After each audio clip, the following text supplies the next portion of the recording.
Hi everyone, welcome to the DMaF Lab Rhino 101 webinar. My name is Lynn and I'll be going through with you today the basics of the Rhino interface, 2D and 3D elements, as well as basic tips and tricks that you can use. Rhino is a software that you'll be using in architecture quite a lot, so it'll be really handy to know some of these commands. So let's get started. First, open up the Rhino Webinar 101 Rhino file. You will see something similar to my screen when you open it up. In the Rhino interface, you'll see something called the command bar. And this is where we'll get all our instructions for what to do and where we want to type in our commands. We're going to be typing into this command line here. Above that is a history of our commands. Also, you'll be able to change the values of each command in this command section here. We'll go through that as we progress into the tutorial. There are several ways to navigate through Rhino. You can either type in your commands, or alternatively, you can find the subsequent icons and use the commands from these icons as well.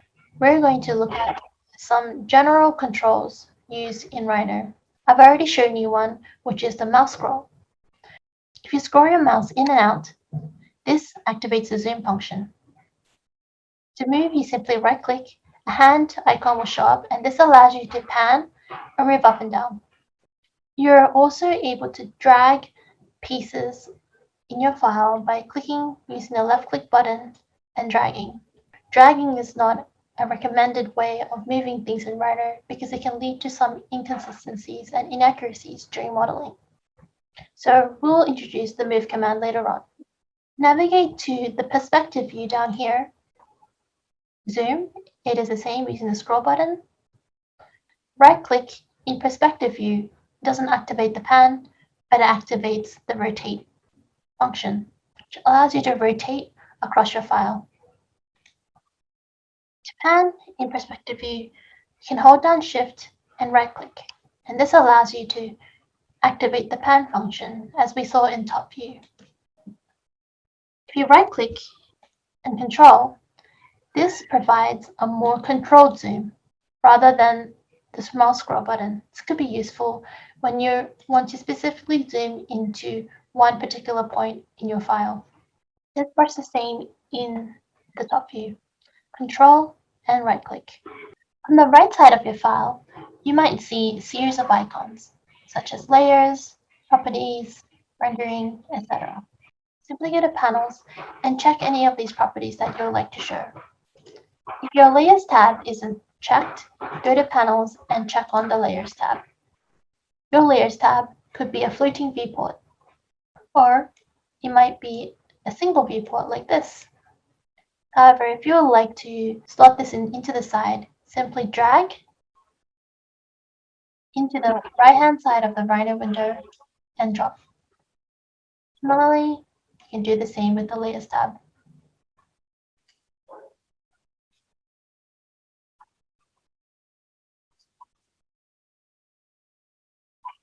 If you would like to change the background color of your Rhino file, simply go to File, Properties, and in Appearance, Colors, you'll be able to find several properties here, including how to change the background color.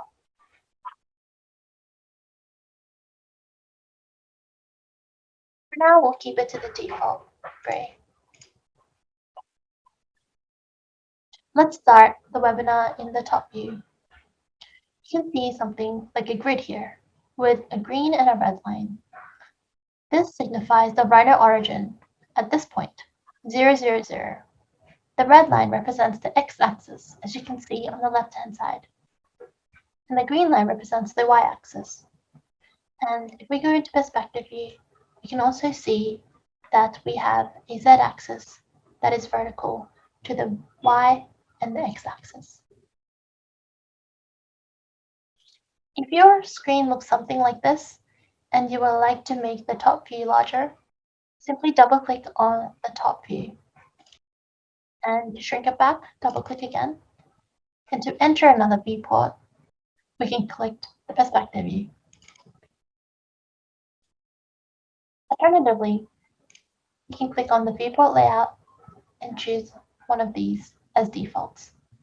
So let's begin in top view and let's find out how to draw a point. To do that, we need to type in point in the command bar. No capitals are needed, neither is the underscore.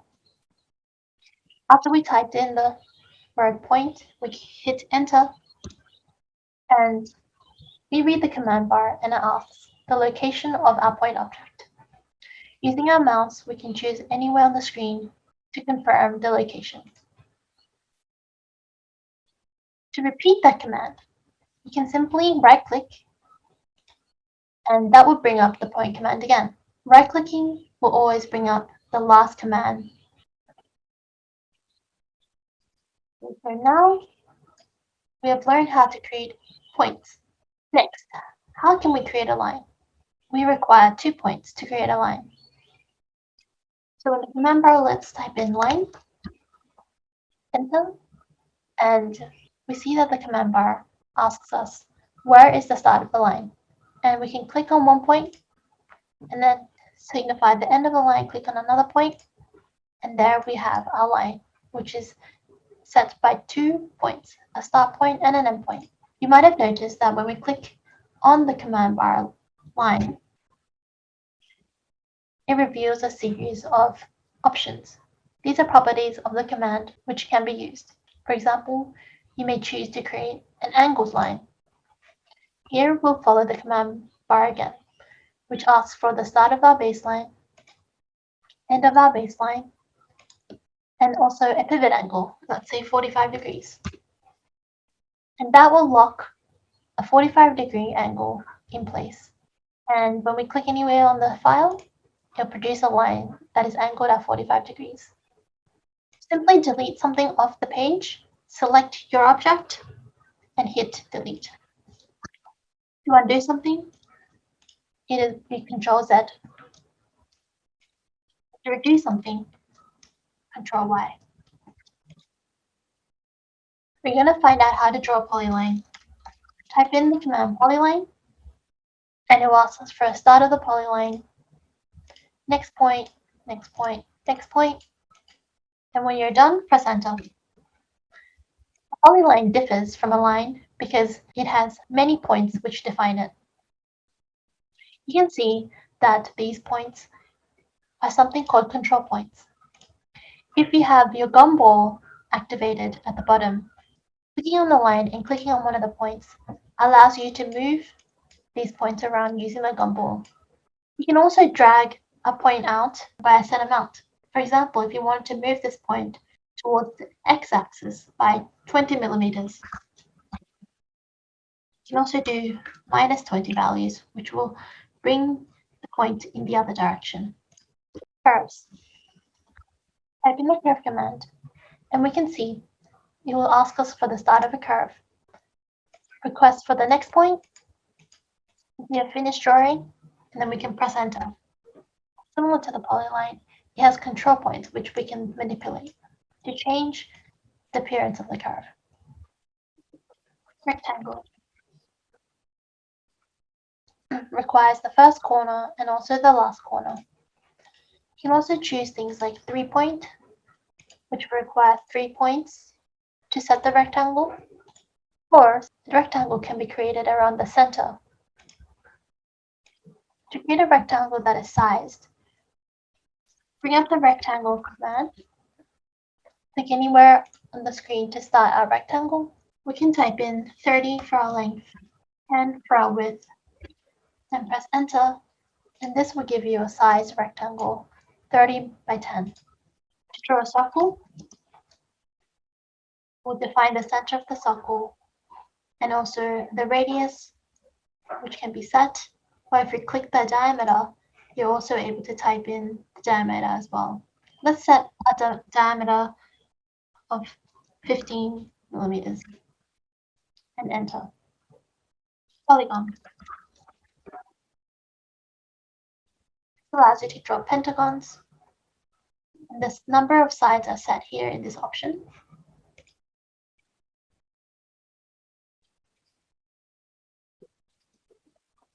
Whenever you create 2D elements, there's an option to explode. For example, we might have a polygon here, which we'll copy. Click on the object and we can type in copy. Select the point to copy from, which will be this point here. And hitting escape gets out of the command. Once we have this pentagon here and we want to extract the individual lines of this pentagon, we click on the object and we type in explode. We can see that the curve has now been exploded into 5 segments, which we can now individually move around. Similarly, in this polyline here, if we copy this object, we can explode this also into its individual lines. So now exploded into 6 segments.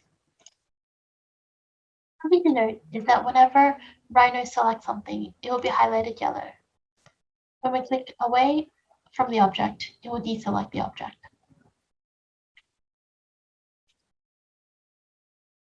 Once we've exploded our curves, we also have the option to join them back up again. If we wanted these 3 curves separate, but this one as a joined element, we're able to just select these 2 elements. To select 2 elements at the same time, you can either click on one object, hold down Shift, and click on the other. Another way to select objects is to left-click and drag. When we left-click and drag, we can see a rectangle appear. There's a difference between left-clicking and dragging to the right and left-clicking and dragging to the left. Left-clicking and dragging to the right selects whole objects within that selection. So for example, our right-click and drag square to the right must cover both objects for Rhino to recognize it. By clicking and dragging parts of the object, will not include it in its selection. However, if we do a left-click and drag to the left, this will also select both objects. However, it selects any part of the object in which the selection box touches, meaning whole objects don't need to be in that selection box. Right. Left-click and drag to the right, left-click and drag to the left. Now, to select these 2 objects, we're going to left-click and drag to the right and hit the command join. These 2 objects are joined into one curve. Joining is a good habit to do, especially when you are creating a laser cutting template. To move something, we can type in the move in the command bar, select the objects we would like to move, press enter or spacebar, click anywhere near or on the object, and click on the place you would like to move it to, or hold down Shift to move it orthogonally. The move command can also be used to move things vertically. In command properties, we're going to click vertical, and the point we want to move vertical from. To see that, we're going to go into the perspective view, clicking on the object, and holding down Shift allows us to move the object. You can see that as well in the front view. Sometimes you may need to navigate to the other views such as front, left, right, or back view. To change the view, select this small arrow on the left and set view. We can change it to any of these. To copy an object, we simply select the objects, type in copy, and drag from one point to the other. You can also copy things as a distance. Copy point from. We can type in 50 millimeters and hold down Shift and click. That will copy the object from 50 millimeters to the right. We can also copy things in place. Select the objects, type in copy. If you hit I, that will activate this property in place. If you can see the underscore beginning of each property, hitting that letter will activate that property, that certain command. So if we type in I for in place, this has already activated the copy in place command for us. And we can check this by clicking on our curve, and we can see in the selection menu that there are two curves on top of one another. And this signifies that the copy in place has worked. To find the distance of something or the length of something, we're going to copy this one down. If we wanted to find the length of this line here, type in the distance command. You can set or change your model units here. And to find the distance, we select the first point for the distance, the second point for the distance. And then here we have it, 30.924 millimeters. Offset command is also a good tool to use to create offsets to draw stairs or other architectural elements. Here I've simply drawn a line. If we type in the offset command, we select the curve we'd like to offset, and it will give us a bunch of properties for us to play with. For now, I'm just going to check the distance, and by default it has been set to 30, and we can change that to something like 15. If you move the mouse button, you're able to choose which side you want to offset that curve. If you like both sides, click on the both sides property. It will offset both sides for you. To trim something, type in the trim command, and it will ask for the cutting object. For example, you have two lines such as this, and you would like to trim this part. Therefore, this line will be our cutting object. So he asks to select the cutting object. We click on this line, and we press enter.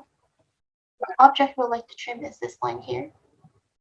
To select the part that we don't want, and then press enter, and there we have it. The line has been trimmed.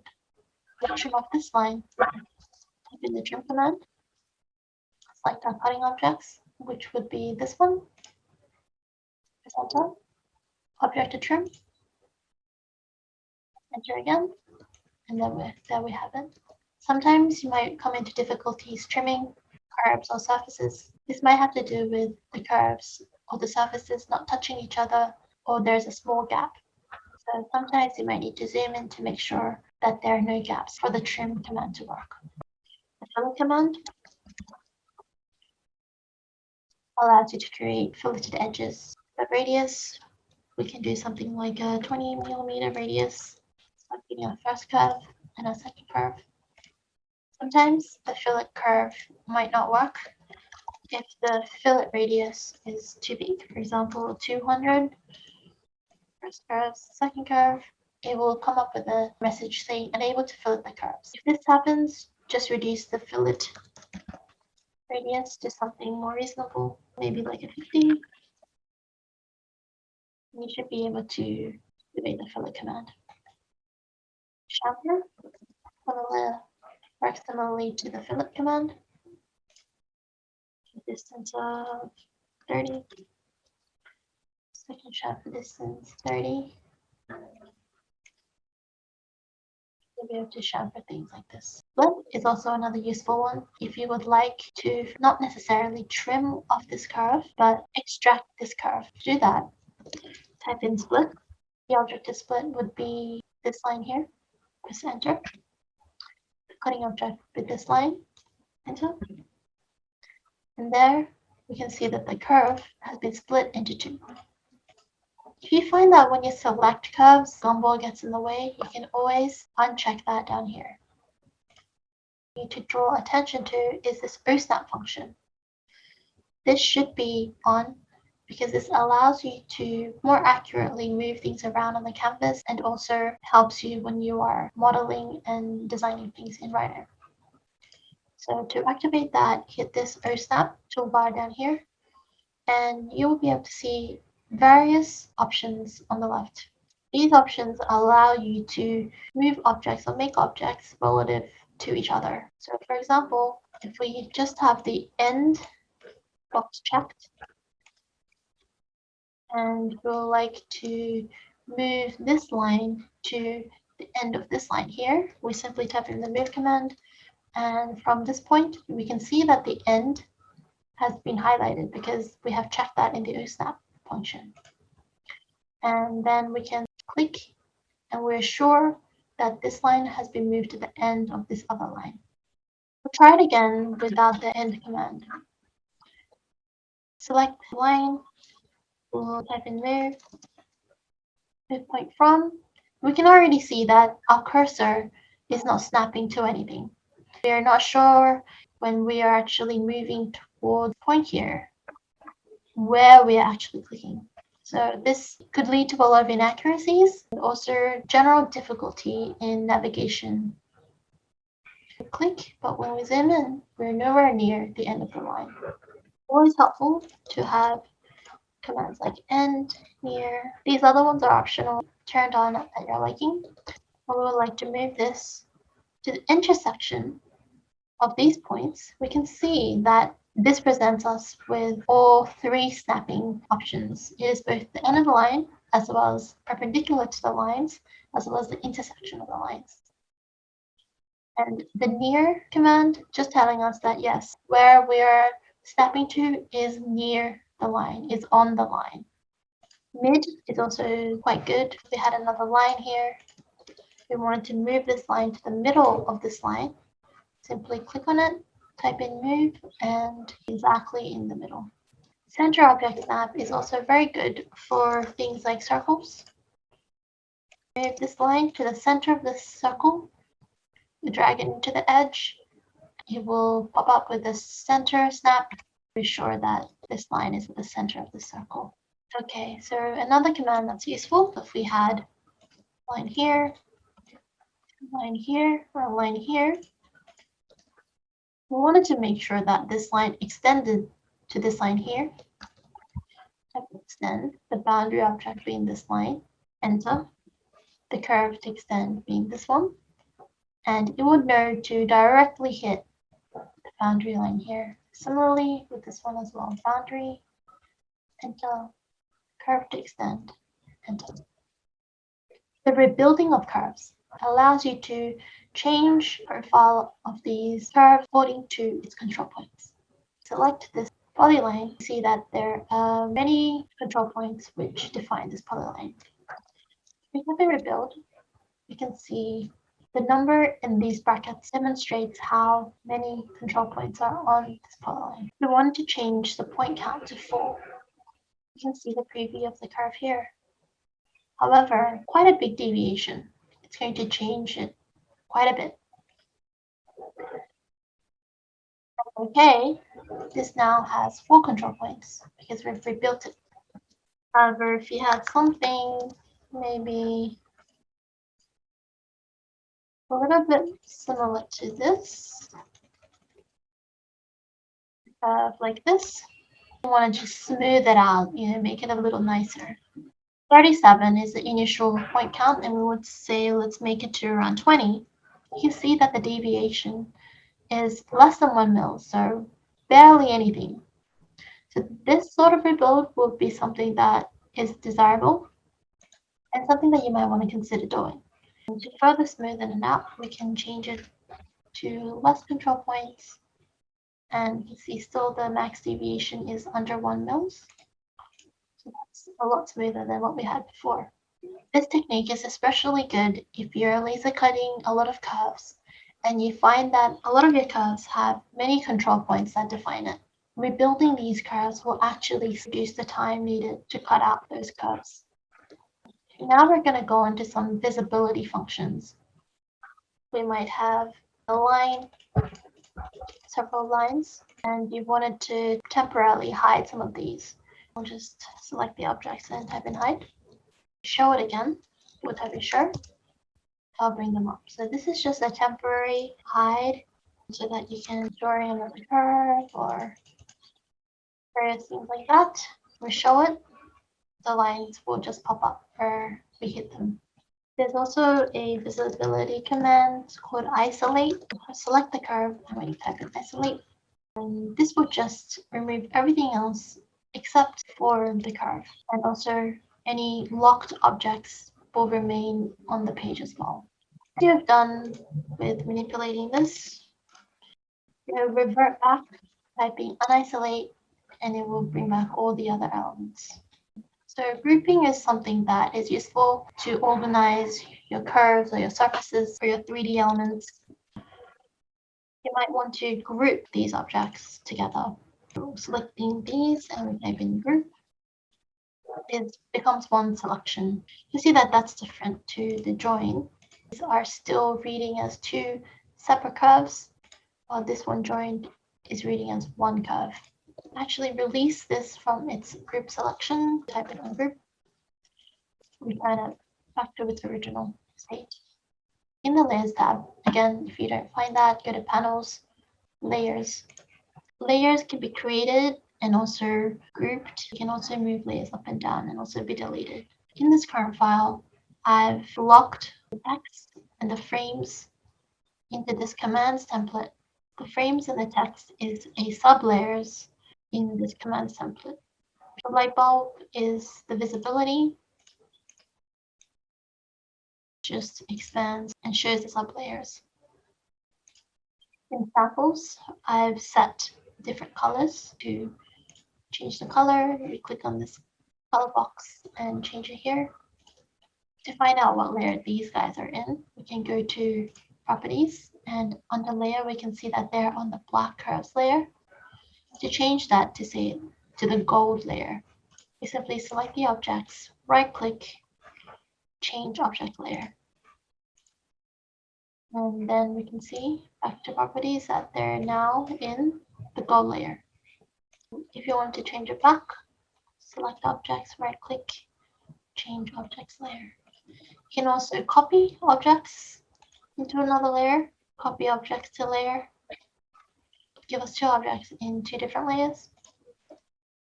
There's also an option to select all the objects in that layer by clicking select objects, or select all the green colored objects which are on this layer, green. I would always avoid choosing the color yellow, as yellow is the default color that Rhino uses to show that something has been selected. So to create a new layer, we hit this page, new layer, we can rename it, and we can assign objects to it, and we'll change that to a shade of lavender, and select these objects to move to this layer, right click, change object layer, and it's very faint. I'll just change that up to a brown. You can see that those objects are now assigned under this new layer. In Rhino 7, there's also a function called name selections. If we bring that up, a grouping system, but much more organized. We select the objects and we hit save. We can name this selection 1. These objects on canvas be separate. They're not grouped or anything, but when we hit the selection, it actually changes that selection for us. And if we hit this arrow button, we can see that there are curve items and that there are 4 of them. 1, 2, 3, 4. And we can delete them like so. So that's something handy you can use when you are modeling something very complicated or something that needs extra grouping of elements, such as your columns or your walls. They can be directly saved into this named selections. Another visibility factor that you can change is something called the display modes, but that can be changed here in the drop-down button. From wireframe to shaded to ghosted to even rendering view. These display modes are individual to each viewport. So in the top view, I might have a render view, but in perspective, you might need to change them at the same time. I would not recommend using ray trace as it takes much too long to load. For general modeling purposes, ghosted or shaded is probably the way to go. Wireframe is a little bit too confusing, I would say. These options down here are super handy. The cell last allows you to select the last selection. Remember that I had used these curves the last, allow us to then use the selection again. Zoom allows us to select the window to zoom, which can be quite handy. The ZE, zoom extents, allows us to zoom out the full extent of the file. ZS, zoom selection. So this works similar to the zoom function here. Click on something and type in ZS, it will zoom to that object. In the perspective view, if you find that you're not getting the accuracy of the movement, we can simply select on the object we want to focus on, type in ZS, we will reset the rotation to be around the selected object. And here are a list of transformations that could be helpful as well. For example, we have the array. The polar array allows you to create multiple elements in one go. Delete this. And array. And these are the objects we'd like to array. Press enter. Ask you for the number in the x direction, 4. And in the y direction, say 4 as well. Z direction, keep it as 1. And the spacing will say 5 millimeters. 5 millimeters again. We can already see a preview of that here. So obviously our spacing needed to be a little bit bigger. So I won't be accepting that. I'll be escaping that and doing it again. 3, 4, 4, 1. And we can actually start to hold down Shift, and you can also do it by eye if you like.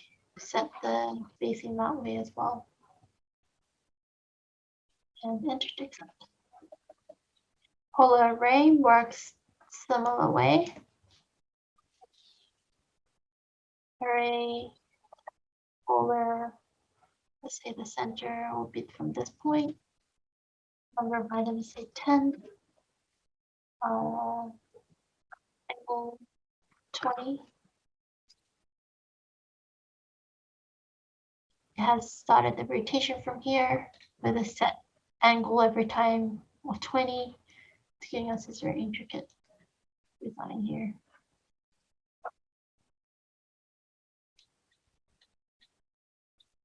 If we experiment with something a little bit bigger,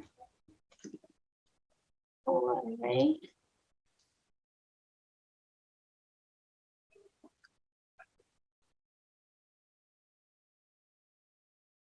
The angle, let's say, is 60.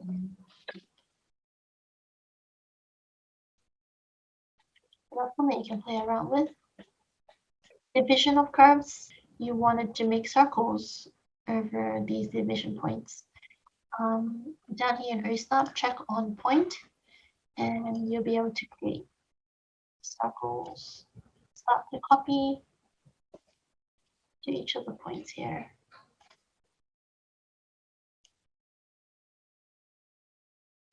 For example, oops.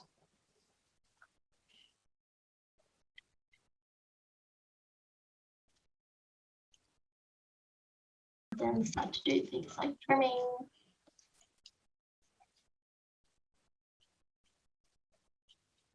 This flower here, and then join to make it a single line. Let's bring up a circle. Click on the circle and even divide.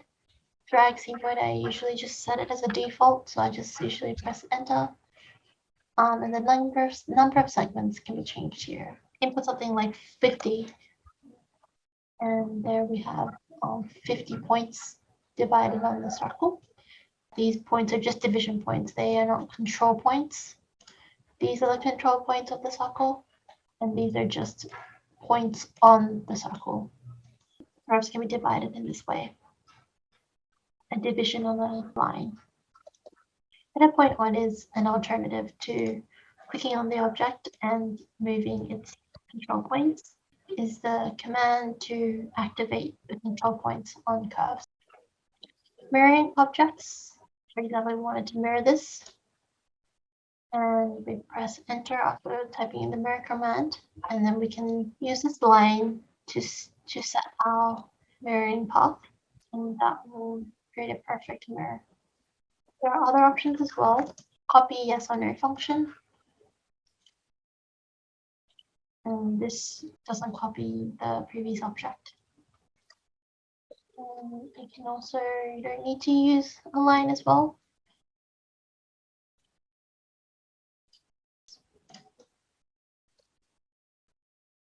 Scaling of objects. We'll take this as an example. And let's say we wanted to scale this down by half. And we can select the base point somewhere to be here. And we'll put 0.5 to scale it down by half. And we'll get a smaller version. We wanted to actually have a copy of the previous version, hit the copy to be yes. 0.5. Scale 1D is scaling the object in one direction. So for example, we wanted to scale this in one direction. We'll select the base point to be sort of the center. This actually allows us to stretch it. If you had a rectangle and you wanted to scale it larger, you want it to be much larger, or wider, I should say, and press scale 1D. Base point will be this point, which the point at which it doesn't move from. The first reference point will be this one. Second reference point will be this one. And they will scale it according to this curve right here. And the final command that I like to explore in the 2D realm is the rotate option. So for example, we had some object like this, and we wanted to rotate it 45 degrees. Select the object, type in rotate, select the center of rotation, one of these points here, and say 45. And that would rotate it along the point that we had selected. And let's rotate this and actually change the copy to yes. Rotate it from the midpoint of this side, and we'll do it by 90. And you can actually see it coming up. And if you're happy with that, press enter, and it's now copied that object over for us. And now the second part of the tutorial, we're going to work with surfaces and 3D objects. So 3D rotate is something that we can look at in perspective view. Type in Z, and we'll drag an area we want to zoom into. If I copy over this surface, and we wanted to rotate this in 3 dimensions. So if we did a normal rotate, and we had the center of rotation here, it'll just rotate around normally like that. So rotate 3D, we'll start the rotation axis, let's say somewhere here. And then we can also angle using this, the 90 angle. Then we can also start to do things like that. So I'll show you another rotate 3D example using a rectangular surface. So to start creating a surface, the easiest way is to draw a rectangle. The rectangle we drew is flat, it is planar. We can use this command planar surf. And when we click on it, we can see it's a one open surface that's added to the selection. We know that this is a surface. We can go rotate 3D. This is the axis that we don't want it to move. We want it to rotate along this side. So we'll set that as our rotation axis. We'll set this to be the side we want to rotate. And then we'll simply hold down Shift. And this will set us up for 90 degrees, up like that. Okay, great. Moving on.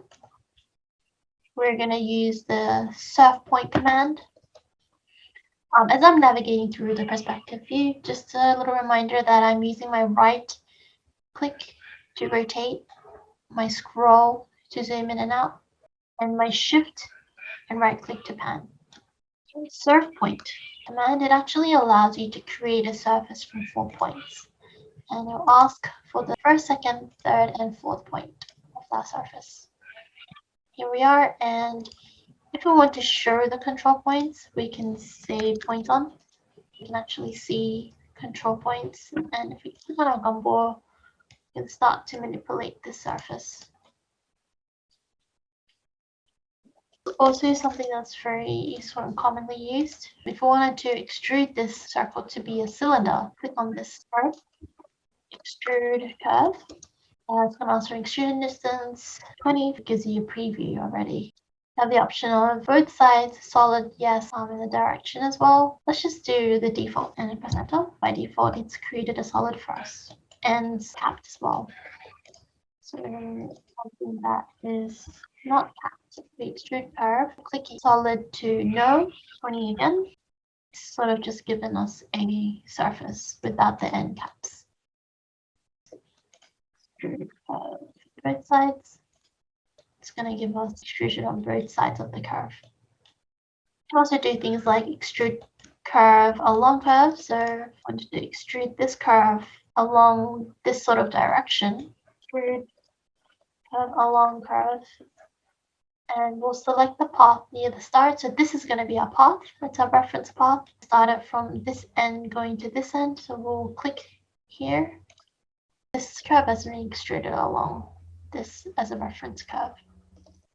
When we click on these surfaces, there are ribs that sort of define the surface.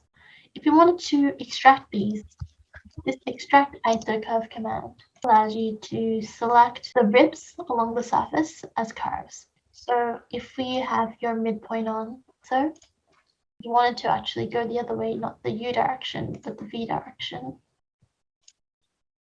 and enter. You can actually change this to both as well.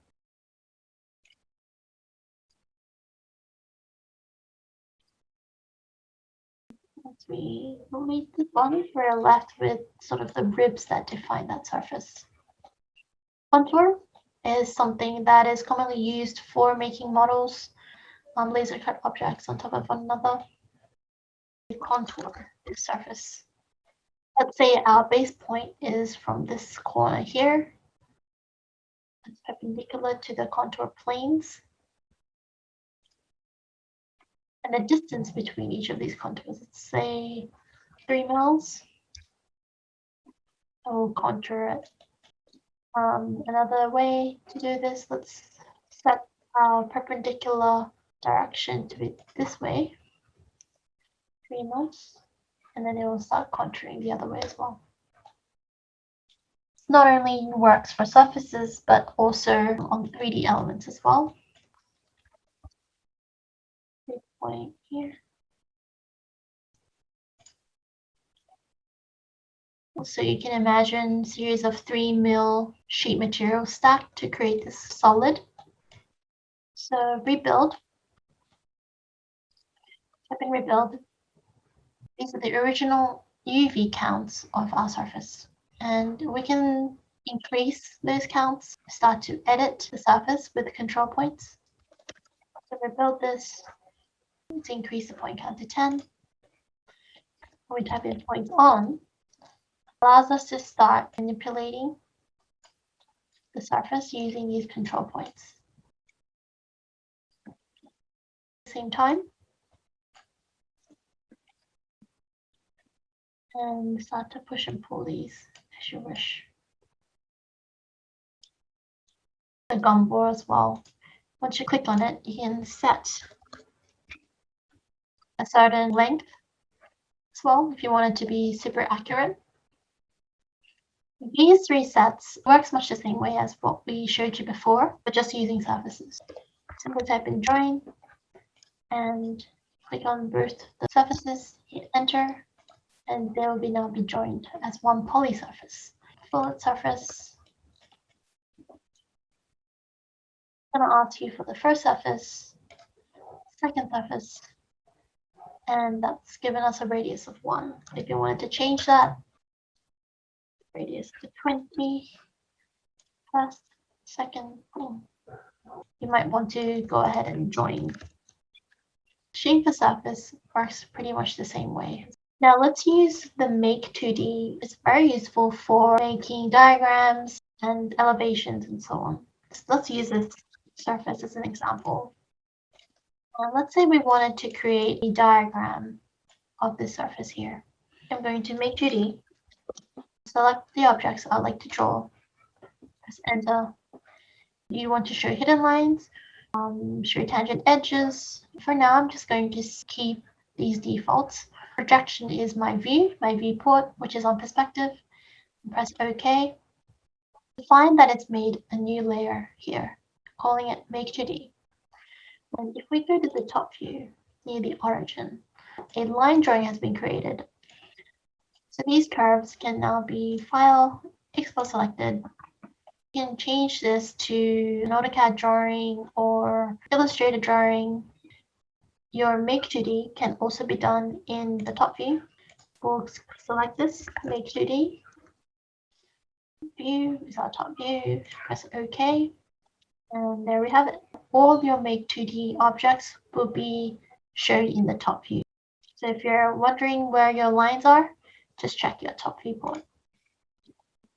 Face border, really handy tool if you want to just extract the curves from a surface. And you wanted to extract that curve. Click on the surface and type in View Face Border. This will create our border for us.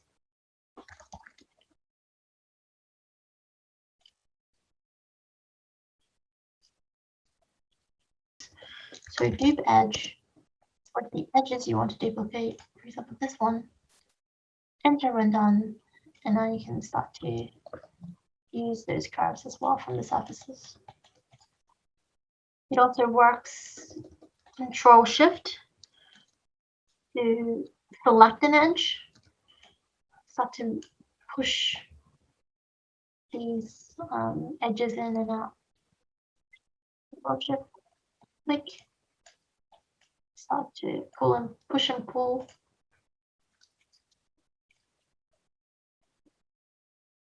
Things like this. Extruding surfaces, yep. So we can click on the surface and extrude it as well. Keep it as a solid as a yes. However, if you do find that you've extruded it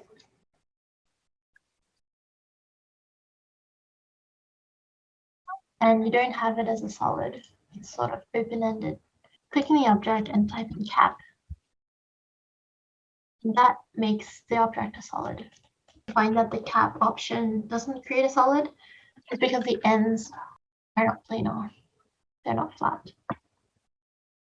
These three options work very much the same way, and they're pretty self-explanatory. If you read the command lines, you do things like extruding to a point, extruding so that it becomes tapered, extruding surfaces along a curve as well.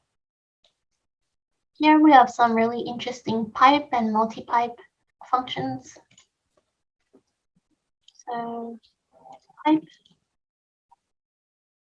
create a start radius and an end radius. So here, radius of around 5, enter, end radius of 5, and enter. You can also do things like select the rail, starting with 5, but ending with 20. That's going to create something like this. Multi-pipe is a Rhino 7 command, and I find it very useful. Select curves to pipe, set radius as 5, tap ends are off, extract division set as 1, and there we have it. To create a section, we're first going to draw our section line. So we're going to type in line, and we're going to say the start of the line is here and the end of the line is here. We'll then move this into our model. Then we're going to bring up the section command. It's asking us to select the objects for sections. And I'm going to select my model here. And I'm going to press enter. The start of the section, this line, the end of the section will be this line. So when we're done, we press enter. And if you have your Gumball on, you can very easily just drag it out with the green arrow. However, we can see that it's missing this edge here. And that is because our model is on an angle, and the line we drew to create that section was not quite long enough to capture that end part of the model. So we're just gonna extend the length. So we'll extend this to be a little bit longer, and we'll try it again. Section command, select object, the start of the section, and then the end of the section. Enter. Okay, great. We have a section here showing us the section based on the line that we've drawn. Another command that we can use is the clipping plane. Clipping plane is a really useful tool to visualize what your model looks like when it's cut at different angles. We'll bring up the clipping plane. So it's asking us to draw a rectangle to create a plane. So we're just going to draw something similar to this. And once it's drawn that plane, you can see it's actually cutting through your object at that rectangle plane. When we click on the plane, we can move this up and down with our gumball. You can see here that it actually cuts through all your models in your file.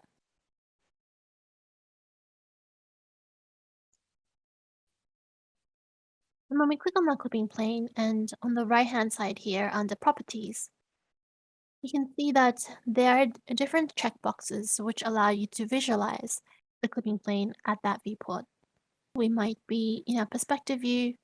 When we uncheck this perspective view, the clipping plane no longer applies to this viewport. And we can see this when we go into the top view.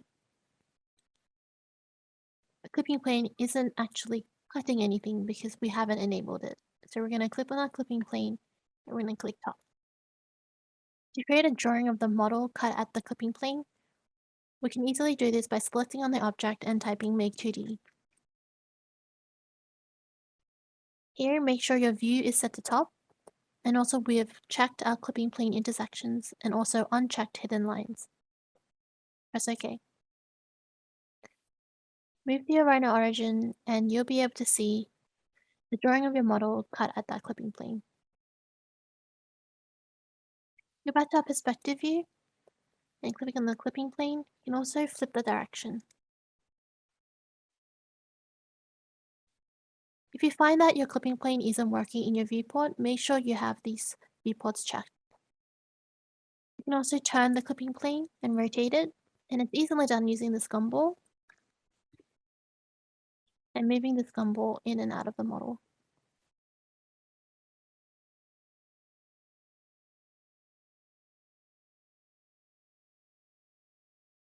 Okay, and let's keep going. So loft is a command which allows you to create surfaces via curves. We will use the command loft, selecting the curves we want to loft and pressing enter. We don't have a surface we would like. One of our curves has been flipped. So if that happens to you, that's okay. We just click on one of the curves and we type in flip. Let's try the loft command again. That's what we want. Imagine we had two of these. We want to create a surface between them. Loft. There we go. Okay, not too bad. Okay, so it's zoomed in a bit too much. I'm going to select some objects and type in ZS. Okay, so it's sort of given us a, okay, but we can see some sort of intersection of surfaces here, so that's not too good. We're actually going to make this object again, not using loft, but something called a sweep too. So I'm just going to copy these objects over here for now. So I'm going to demonstrate the sweep 1 command for you, which is essentially creating a surface using a rail curve and a profile curve. We're going to type in sweep 1, select our rail, and then select our sweep shape. This one, and press enter, and it's going to create this sort of folded box shape. We are only restricted to one rail, or the rail that the profile curves will follow. However, we can have as many profile curves as we want to sort of shape the surface along the rail. Let's do sweep one again, and we're going to select the rail, and we're going to select the sweep shapes in order. 2, 3, 4, enter. We can start to give these a thickness by clicking on the surface and offset surface, an option of the flip direction. So this is actually offsetting it outward, which is probably what we would like. The distance of, let's say, 5 mils. And we'll click enter. So that's giving us a chunky 5 mil thickness around the edge. Similarly, this one can offset surface.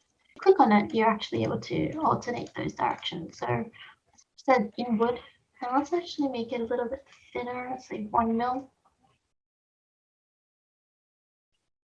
That's giving us a bonus. That's sweep 1. Sweep 2. So here was the same shape, but I've added actually another curve here, defining this edge. So we'll start in sweep 2, select the first rail, this one, second rail, this one, and the sweep shapes. Alright, this edge is more defined now using that rail. Sweep 2 has more accuracy over the shape and has more definition based on what you've drawn. For this shape here, we need sweep 2, first rail, second rail, sweep shape,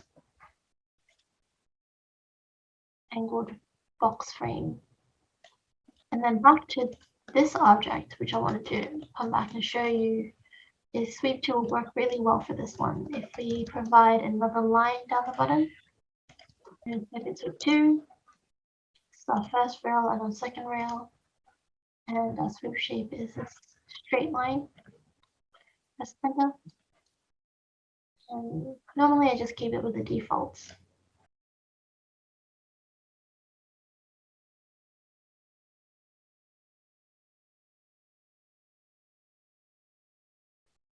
So you can see here, we don't have that overlap anymore, and it's become a much nicer surface for us. So moving on, how do we create a sphere? Okay, so a sphere is super easy. Just type in the command and select the center of the sphere and the diameter of the radius. And there we go, we have a sphere. Okay, some other ways to create a surface is, for example, this network surface. You have curves working in both directions. We have 2 sets of curves in 2 directions, running in the X and Y direction, which are these 3, and the Y direction, which is these 3. Once you've set up your frame for the surface, we can just select all these objects and we type in network surf, and it should give you these options and create the surface for you. Once network surface. We did this before in the contour section in the previous slide, but contour works the same for 3D elements. Unroll surf is an interesting one. To do this, we're going to unroll surface, and it's going to give us several options. You can have labels, which are these dots. Keep it as yes or no. Let's have them as yes. And we want to explode it, and this is the poly surface we'd like to unroll, and press enter. It will produce the object close to the Rhino origin. And if we move this across to the surface we've just unrolled, we can see that these numbers actually match up with how we're meant to recreate the surface again. So 1 matches the 1, and the 0 matches the 0, and the 2 matches the 2. So to create a box, and we can see that this is how it's shaped, and this is how it looks like when it's unrolled. Let's do something a little bit more creative. Let's say we want to unroll this one. So when we're using unroll surface, we need to make sure that all the edges are flat.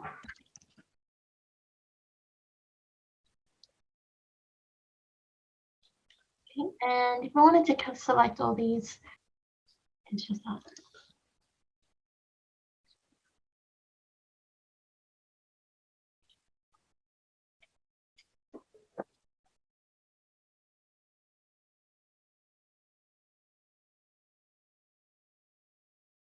Boolean to objects gives us several options in the way we would like to cut objects away from each other or to finding the intersections, etc.